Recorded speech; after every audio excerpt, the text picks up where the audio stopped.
Avez-vous déjà remarqué que les plus grands esprits de l'histoire semblent souvent préférer la solitude? Des noms comme Einstein, Tesla ou Schopenhauer, qui ont changé le monde, passaient pourtant beaucoup de temps seuls. Mais attention, cela ne venait ni d'un manque d'affection ni d'arrogance. Simplement, leur esprit fonctionnait différemment. Pour ces penseurs exceptionnels, la solitude n'était pas une punition, mais un outil précieux. Imaginez une serre où les idées peuvent germer tranquillement, à l'abri du bruit extérieur. C'est ainsi que leur cerveau travaillait. Ils avaient besoin de ce calme pour développer des théories révolutionnaires.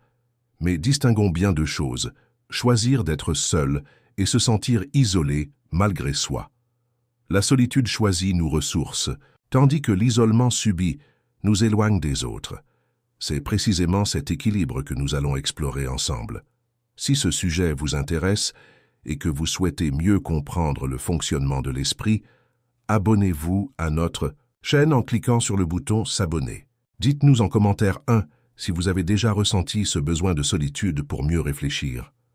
Vos expériences nous passionnent et restez jusqu'à la fin, car je réserve un message spécial pour ceux qui, comme vous, cherchent à concilier sagesse et bien-être.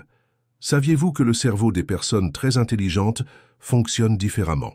Des études montrent que ces esprits exceptionnels ont souvent moins besoin de contacts sociaux, et ce n'est ni un caprice ni de la froideur. Les scientifiques ont fait une découverte fascinante. Plus le QI est élevé, moins les conversations superficielles apportent de satisfaction. C'est comme si leur cerveau avait besoin d'un carburant plus riche.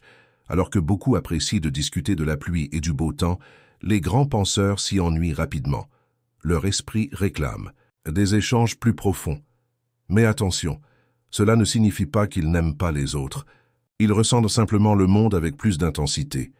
Les bruits forts, les foules et les bavardages creux peuvent les épuiser. Imaginez devoir écouter la radio à volume maximum toute la journée. C'est ainsi que certains génies perçoivent les interactions sociales ordinaires.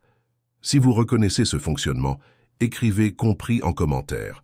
Et si ce contenu vous parle, n'oubliez pas de liker la vidéo. Cela nous encourage à créer plus de sujets comme celui-ci.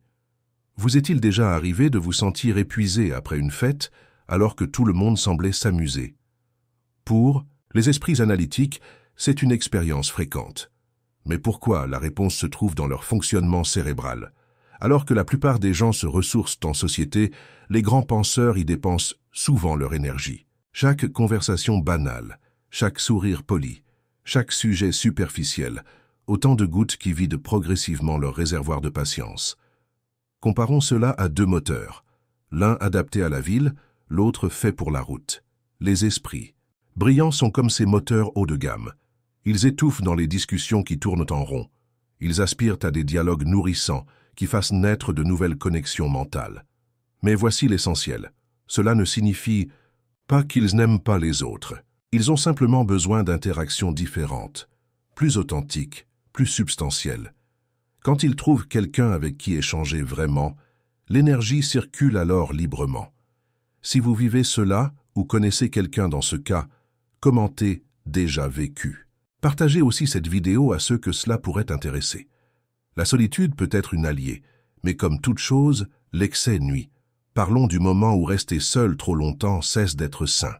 Imaginez une plante ayant besoin à la fois de soleil et d'eau. Notre esprit fonctionne pareil. Même les plus grands penseurs qui chérissent leur solitude ont besoin de contact humain. Quand cet équilibre se rompt, des problèmes apparaissent. L'isolement excessif présente 3 risques majeurs. L'esprit tourne en rond comme un disque rayé. Nous perdons la notion de ce qui est normal en relations humaines. Nous développons une vision déformée de nous-mêmes et des autres. Remarquez comme après trop de temps seul, même répondre au téléphone peut sembler difficile. C'est notre cerveau qui nous alerte. Mais attention, inutile de devenir l'âme des fêtes.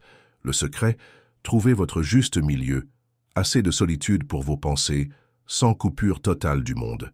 Si vous avez connu cet isolement excessif, écrivez équilibres en commentaire. Et si cette vidéo vous aide, likez et abonnez-vous pour plus de contenus éclairants. Après avoir compris les risques de l'isolement, vous vous demandez sûrement comment trouver la bonne mesure. Découvrons ensemble des stratégies simples pour allier réflexion profonde et relations épanouissantes. Privilégiez la qualité à la quantité. Inutile de passer des heures en réunion mondaine. Quelques amitiés vraies suffisent, ou une conversation de 30 minutes vaut plus que des jours de politesse forcée. Pourquoi ne pas appeler aujourd'hui cette personne avec qui vous aimez discuter? Je vous propose 3 pratiques puissantes. Réservez des plages sacrées pour votre introspection, mais planifiez aussi des moments sociaux. Rejoignez des groupes partageant vos centres d'intérêt, clubs de lecture, cours d'art ou cercles philosophiques. Pratiquez l'écoute active. Parfois une simple conversation réserve des surprises. Notre esprit a besoin de variété, comme notre alimentation. Commencez doucement. Un café avec un ami cette semaine, ou une activité mêlant réflexion et échange. Si ces conseils vous parlent, commentez « Je vais essayer » et partagez cette vidéo à quelqu'un que cela pourrait aider. Nous voici au cœur de notre réflexion. Le véritable secret? Apprendre à danser harmonieusement entre solitude et vie sociale. Vous êtes comme un jardinier de l'esprit. La solitude est votre serre où germent les meilleures idées, les relations sociales, la pluie qui les fait fleurir. L'un ne va pas sans l'autre.